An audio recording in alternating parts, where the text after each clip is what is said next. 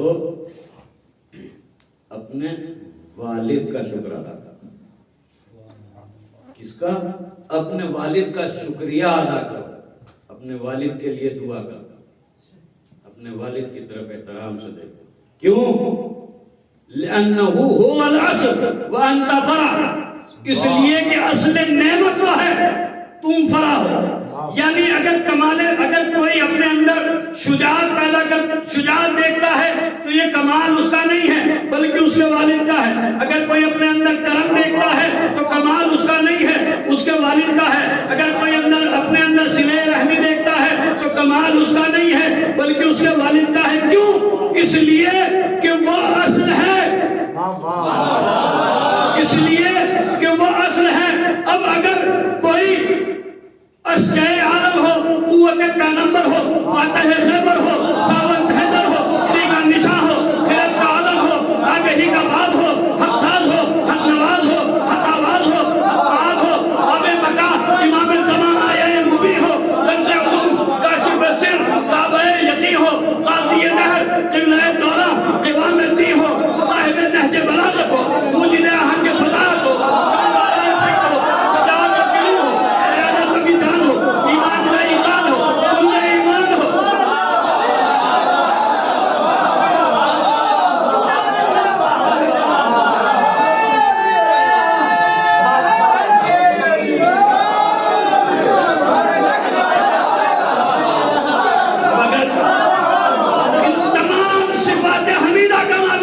تو پھر اس کے بعد کے بارے میں کیا نظریہ ہوگا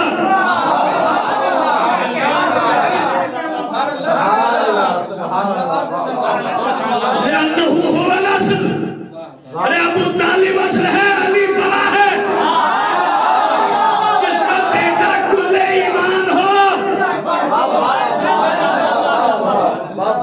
اس کے ایمان کو پوچھتے ہو کہ حضور کلمہ نہیں پڑھا تھا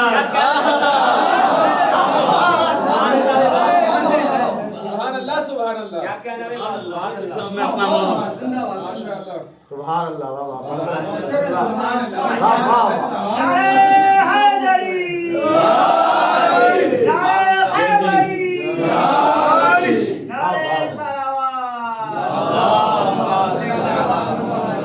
اس کے کلمے کے بارے میں سوال کرتے ہیں کلمہ نہیں پڑھا تھا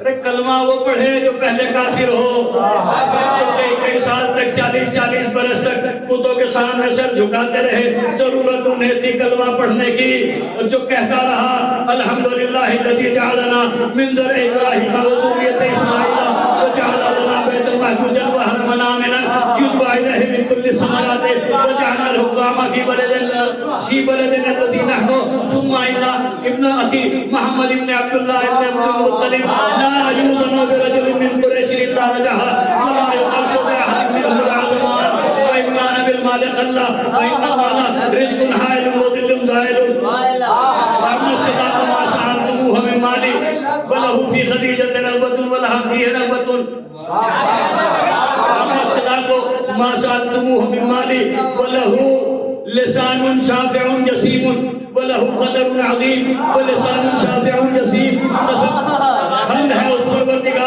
حمد ہے اس پروردگار کی جس نے ہمیں سر ابراہیم اور ذریت اسماعیل میں قرار دیا ابھی تمام مکے والے لاکھوں حبل و عزا کے سامنے سر جھکا رہے تھے ابو طالب کلمہ وحدانیت پڑھ رہا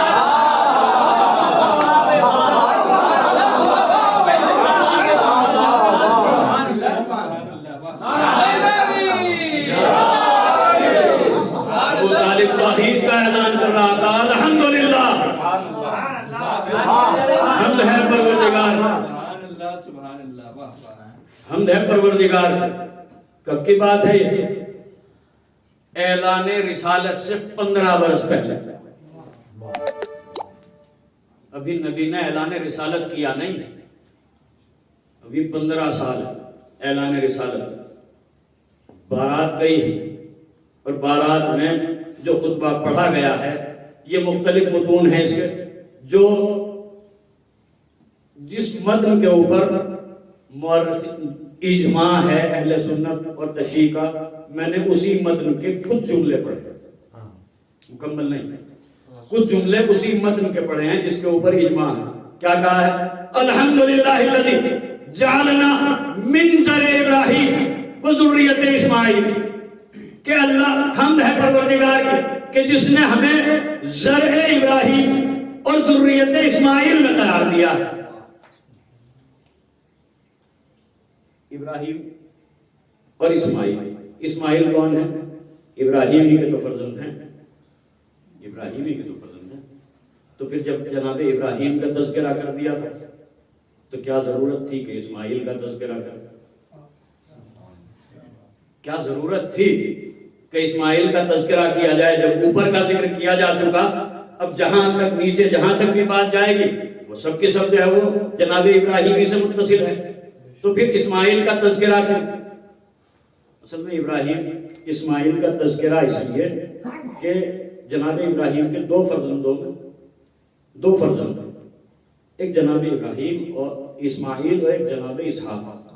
جتنے بھی انبیاء گزرے ابراہیم علیہ السلام کے بعد سب کے سب جناب اسحاق کی نسل سے تھے، حضرت عیسیٰ تھا۔ جناب اسماعیل کی نسل سے صرف ایک نبی ہے، وہ کون ہے؟ پیغمبر اسلام حضرت محمد مصطفیٰ صلی اللہ علیہ وسلم۔ کوئی وقت زیادہ تو نہیں ہو گیا؟ قریب بھئی یہ بات موضوع لمبا ہو جائے گا، پھر میں جلدی جلدی سمیٹ دوں۔ صلوات بھیجیں محمد والے محمد۔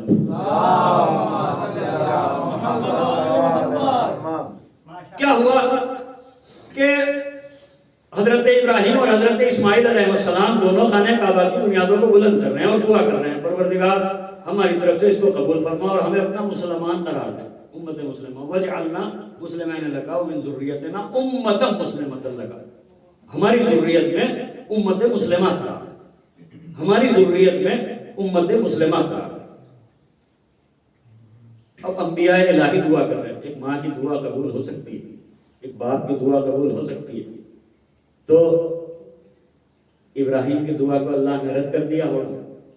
جی ابراہیم کی دعا اللہ نے رد کر دی ہوگی؟ اب اگر ابراہیم کی دعا اللہ نے قبول کی ہے تو مجھے ذرا بتائے، تمام عالم مکہ بتائے کہ اس وقت میں ابراہیم کی دعا کا مصداق کون ہے؟ جہاں تمام عرب لات و حبل و عزا اور 360 بت مکے میں رکھے ہوئے ان کے سامنے سر جھکا رہا ہے، لیکن نبی نے دعا کی ہے کہ ہماری امت میں، ہماری نسل میں امت مسلمہ قرار دے، ہماری ذریت میں امت مسلمہ قرار دے۔ تو ضروری یہ ہے کہ وارث ابراہیم و اسماعیل اس وقت میں ہونا چاہیے۔ تنہا ایک ابو طالب ہے کہ جو مصداق امت مسلمہ ہے، جس نے نہ کسی کے سامنے سر جھکایا اور اعلان کر رہا ہے کہ حمد ہے پروردگار کی کہ جس نے ہمیں حاکم بنایا۔ صلوات بھیجیں محمد اور آل محمد۔ وجعلنا امۃ مسلمۃ، اور حمد ہے پروردگار کہ جس نے ہمیں ذریت ابراہیم و اسماعیل میں بنایا۔ وجعل لنا بیتا محجوجا، لیکن لفظوں کے اوپر غور کریں۔ وجعل لنا بیتا، اللہ نے قرار دیا ہمارے لیے گھر،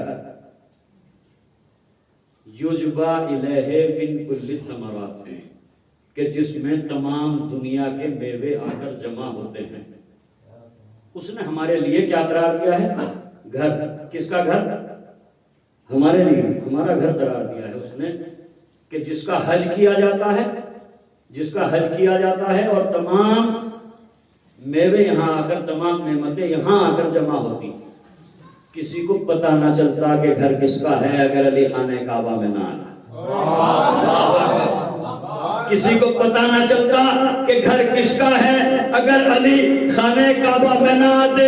ارے جس کا گھر ہے چاہے دیوار شق کر کے آئے چاہے دروازے سے آئے, اس کا اختیار ہے, جس طرح سے چاہے اس طرح سے تصرف کرے. اور یہی وجہ ہے کہ جب امام زمانہ اجل اللہ تعالیٰ فرجہ شریف تشریف لے کے آئیں گے نا, تو آپ جانتے ہیں کس حالت میں آئیں گے کہ اپنی بکریوں کو اپنی بھیڑوں کو اور خانہ کعبہ میں لے کے آئیں گے اور خانہ کعبہ کی دیوار سے ٹیک لگا کے اپنے ظہور کا اعلان کریں گے. جس کا گھر ہے وہ اپنے گھر میں پہنچ جائے گا. صلوات بھیجے محمد و آل محمد پر. جس طرح سے چاہیں گے اس طرح سے تصرف کریں گے. لیکن اس تمام چیزوں کے باوجود ابھی جناب پیغمبر اسلام کے فضائل پڑھ رہے ہیں. ثم ان ابن اخی محمد ابن عبداللہ ابن عبد المطلب, یہ میرا بھتیجا محمد ہے ابن عبداللہ ابن عبد المطلب.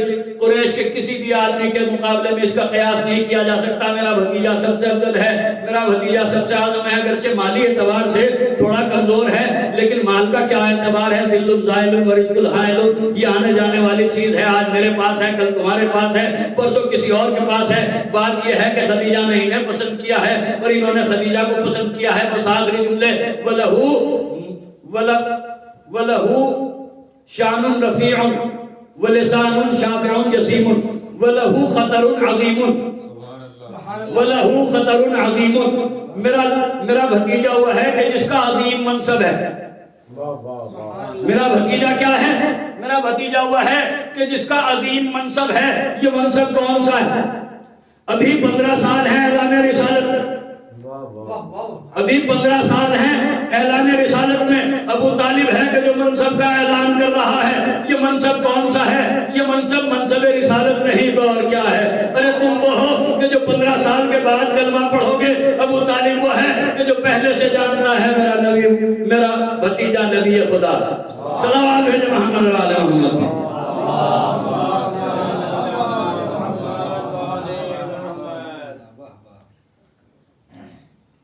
کل ایمان کا باپ اگر کوئی صفات حمیدہ اپنے اندر دیکھے تو پھر اپنے اوپر اس کے اوپر تکبر نہ کرے, بلکہ یہ فرح ہے. اصل کوئی اور ہے. اصل کون ہے؟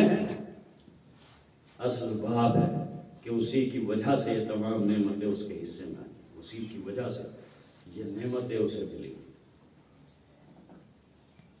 یہ ہے والدین کہ جو انسان کے لیے اصل ہیں اور جن کا مرتبہ اللہ نے کتنا عظیم رکھا ہے کہ جسم کے اندر جو سب سے بلند مقام پہ ہے وہ کیا ہے؟ جو سب سے بلند مقام ہے وہ ہے سر کا. جسم کے اندر سب سے بلند مقام ہے سر کا. تو اللہ نے سر کو اپنے لیے رکھا کہ دیکھو یہ سر سوائے میرے کسی کے سامنے نہیں جھکنا چاہتا. یہ اگر جھکے تو میرے سامنے جھکے. اور دوسری منزل پہ سر کے بعد کون سا مرحلہ آتا ہے؟ کس چیز کا مرحلہ آتا ہے؟ کون سی چیز آتی ہے؟ سر کے بعد شانوں کی منزل آتی ہے. وہ شانے کس کے لیے رکھے؟ فرمایا وَخْفِضْ لَهُمَا جَنَاحَ الذُّلِّ, والدین کے لیے کہ ان کے لیے اپنے شانوں کو جھکا. یعنی اللہ کے بعد اگر کسی کا احترام ہے تو وہ والدین کا احترام. ایک صلوات بھیجے محمد والے.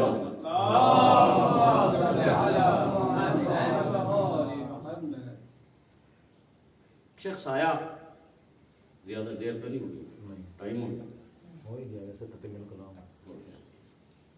چلے انشاءاللہ پھر کسی مرحلے میں اللہ نے اگر موقع دیا تو یہ گفتگو مکمل ہوگی. والدین کتنی محبت ہوتی ہے والدین کو اپنے لال سے, اپنے بچوں سے. جیسے ابھی ماں کا تذکرہ ہوا کہ یہ خود بھوکے رہے لیکن میرا بچہ اس کو کوئی پریشانی نہ ہو، یہ سیراب رہنا چاہیے، خود پیاسی رہے لیکن اسے برداشت نہیں ہے کہ میرا بچہ پیاسا رہ جائے۔ ہمارا سلام، ہمارا کروڑوں سلام کربلا کی ماؤں کے اوپر، ہمارا لاکھوں سلام ان ماؤں کے اوپر کہ جنہوں نے اپنے آغوش کے پالوں حسین کے اوپر قربان کر دیا، جو اپنے بچوں کو صفت ہوتی ہے خاتون کی کہ دنیا جلے تو جل جائے، میرا سہاگ سلامت رہے، میرے بچے سلامت رہے، کسی کا گھر برباد ہوتا ہے تو ہو جائے لیکن میرے بچے سلامت رہے۔ یہ تمام خواتین کی نفسیات ہوتی ہیں، لیکن یہ کربلا کی مائیں ہیں۔ ہمارا کروڑوں سلام، لاکھوں سلام کربلا کی ان ماؤں کے اوپر کہ جنہوں نے سید الشہداء کے اوپر اپنی گود کے پالوں کو قربان کر دیا۔ یہ وہی مائیں تھی کہ جو تمام رات اپنے آغوش کے پالوں کو وصیتیں کرتی رہی، اے میرے لال کل سب سے پہلے تم قربانی دینا، کہیں ایسا نہ ہو کہ لیلا کا علی اکبر قربان ہو جائے اور تم زندہ رہ جاؤ۔ کہیں ماں اپنے بچے کو وصیت کر رہی تھی، اے میرے لال کل تم قربانی دینا، کہیں ایسا نہ ہو کہ محمد قربان ہو جائے اور تم زندہ رہ جاؤ۔ کوئی اپنی ماں کو، کوئی اپنے بچے کو وصیت کر رہی تھی، اے میرے لال سب سے پہلے تم قربانی دینا، کہیں ایسا نہ ہو کہ اکبر اور محمد قربان ہو جائے اور تم زندہ رہ جاؤ۔ ارے کہیں ایک ماں اور تھی کہ جو ایک ننھے سے بچے کو اپنی آغوش میں لیے ہوئے کہہ رہی تھی، اے میرے لال ارے تم تو اتنے چھوٹے ہو کہ میدان جنگ میں خود سے نہیں جا سکتے، ارے جب آقا، جب مولا، جب آپ کے ہاتھوں پر سوار ہو کے جاؤ گے اور حرملا کا تیر آئے گا، ارے ایسا نہ ہو کہ وہ تیر حسین تک پہنچ جائے۔ اے میرے لال اس تیر کو اپنے گردن پہ لے لینا۔ اللہ اکبر، ارے یہی تصورات رہے ہوں گے کربلا کی ماؤں کے۔ اسی لیے تو جب میدان کارزار گرم ہوا ہے تو ایک کے بعد ایک جوش شجاعت دکھاتے ہوئے ارے کبھی علی اکبر میدان میں آئے، اے بابا مجھے مرنے کی اجازت دے دیجئے، کبھی قاسم میدان میں آئے، یا اماں اے میرے چچا مجھے مرنے کی اجازت دے دیجئے، اونا محمد کبھی میدان، کبھی آتے ہیں حسین کے پاس، ایک سے ایک شفقت لے جانا چاہتا ہے۔ کس لیے؟ اس لیے کہ ماں نے تمام رات وصیتیں کی ہیں، میرے لال ارے تم سب سے پہلے قربان ہونا۔ اللہ اکبر، ارے میدان کارزار گرم ہوا، تمام قربانیاں پیش کی گئی، ایک کے بعد ایک قربان ہوتا رہا۔ مجھے ایک روایت پڑھنی ہے، سید ابن طاؤس نے اس روایت کو نقل کیا ہے کہ ایک مرتبہ یہ تمام قربانیاں جب پیش ہو چکی ہیں اور امام حسین علیہ السلام رخصت کے لیے آئے ہیں تو کیا منظر رہا، کیا کس طرح سے بیویوں کا عالم تھا، کیا عالم تھا۔ یہ تمام قربانیاں جو پیش کی گئی ہیں وہ کس لیے پیش کی گئی ہیں؟ تاکہ ہمارا لال قربان ہوتا ہے تو ہو جائے لیکن زہرا کا لال بچ جائے، میرا علی اکبر قربان ہوتا ہے تو ہو جائے لیکن زہرا کا لال بچ جائے۔ ارے پروا چاہتی ہے میرا قاسم قربان ہو جائے، زہرا کا لال بچ جائے، لیکن جب تمام قربانیاں پیش کی جا چکی ہیں اب زہرا کا لال ہے کہ جو رخصت اخیر کے لیے آتا ہے، آواز دیتا ہے، اے بہن زینب، حسین کا آخری سلام، بہن ام کلثوم، حسین کا آخری سلام۔ تو سید ابن طاؤس کہتے ہیں کہ میں حرم امام حسین علیہ السلام میں صحن میں بیٹھا ہوا تھا، میں کچھ مسائل سوچ رہا تھا، گریہ کر رہا تھا کہ اتنے میں میری آنکھ لگ گئی، اور جب میری آنکھ لگ گئی تو میں نے خواب میں دیکھا کہ ایک بی بی ہے جو میرے پاس آئی ہے اور وہ کہتی ہے کہ مجھے مصائب امام حسین علیہ السلام سنا۔ اللہ اکبر، بہت گریہ کریں گے۔ وہ بی بی کہتی ہے کہ مجھے مصائب امام حسین علیہ السلام سنا، تو میں بھی یہ سوچ ہی رہا تھا کہ میں اس بی بی کو کون سے مصائب سناؤں، مقتل کی کون سی روایت سناؤں۔ تو میں نے دیکھا کہ شہزادی کون ہے، حضرت فاطمہ زہرا سلام اللہ علیہا تشریف لائی ہے اور مجھ سے کہتی ہیں، اے ابن طاؤس اس خاتون کو میرے لال کی رخصتی کے مصائب پڑھ کے سنا، اس لیے کہ ایسا مشکل وقت جیسا رخصتی حسین کے وقت آیا میرے اہل بیت پہ کبھی نہ آیا تھا۔ ارے ایک ایسا سخت وقت تھا کہ جو میرے اہل بیت کے اوپر گزر گیا۔